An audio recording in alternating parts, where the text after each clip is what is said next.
Hey guys, Victor here with Lightspeed Construction in Knoxville, Tennessee. Just doing a final inspection on this roof that we completed yesterday. We did Owens Corning, Oak Ridge, Brownwood shingles. You can see here, everything came out real good. All the shingles are staggered the way they're supposed to be. Got new ridge vent here for better ventilation. Got the ridge cap shingles to match the roof. Right here we got brand new pipe boots.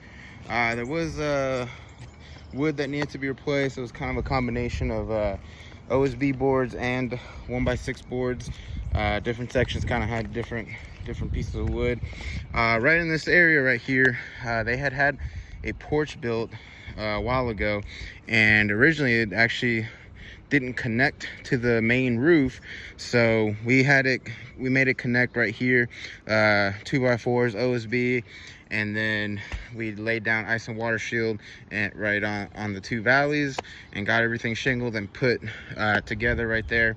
And so now this customer's got the full roof fully connected, and now customer won't have to worry about anything else with their roof. No more leaks or anything like that. Thanks guys.